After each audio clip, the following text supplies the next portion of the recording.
हो, बरोबर आहे. तुमची माहिती मीडियातून मला समजली.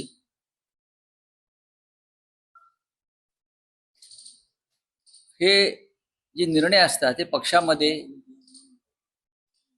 शिवसेना पक्षप्रमुख उद्धव ठाकरे यांच्या नेतृत्वाखाली घेतले जातात. माननीय उद्धव ठाकरे सुद्धा कालांतराने पक्षाचे कार्याध्यक्ष झाले होते. आणि जर श्री आदित्य ठाकरे यांचं नाव समोर आलं असेल आपल्या माध्यमातून तर नक्कीच त्याचं स्वागत केलं पाहिजे. चला, ही म्हणजे निवड कधी होणार आहे साधारण? अहो, पण असं काही घडलेलं नाही अजून. ही तुमच्याकडनं जी मीडियाला जी माहिती आता दिसते त्याच्यावरती मी उत्तर दिलंय. मीडियातली जी माहिती आहे आणि तुम्ही मला प्रश्न विचारताय त्याच्यावरती मी उत्तर देतोय की त्यांचं स्वागत केलं पाहिजे. आणि नक्कीच आता तरुण पिढीच्या हाती नेतृत्व देताना या सगळ्या गोष्टीचा विचार केला पाहिजे की पुढलं राजकारण हे तरुणांच्या हातातच जायला पाहिजे. पण कारण आदित्य ठाकरे महाराष्ट्रात फिरत नाही, तुमचे खासदार बोलतात. दुसऱ्या कोणत्या व्यक्तीच्या हातामध्ये कार्याध्यक्षपद दिलं तर कमीत कमी तो राज्यात फिरतील देखील. तुमचेच खासदार खासगीत बोलतात की आदित्य ठाकरे फिरत नाही.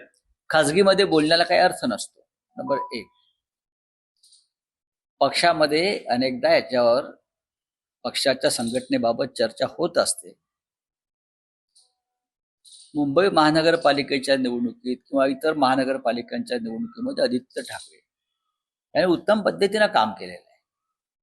त्यांची जी टीम आहे तरुणांची त्यांनी उत्तम काम केलेलं आहे. तर विधान परिषदेत उद्धव ठाकरे जाणार का किंवा शिवसेनेमधून कोण जाणार? का बरं? दिल्लीमध्ये विधान परिषदेवरती चर्चा का व्हावी? आज उद्या लोकसभेमध्ये महिला आरक्षण विधेयक आहे, डिलिमिटेशनचा विषय आहे. या बिलांमुळे देशामध्ये एक आग लागलेली आहे.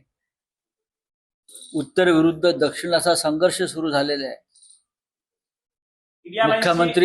मुख्यमंत्री स्टालिन यांनी सरकारला एक इशारा दिलेला आहे. हे अत्यंत गंभीर विषय आहे.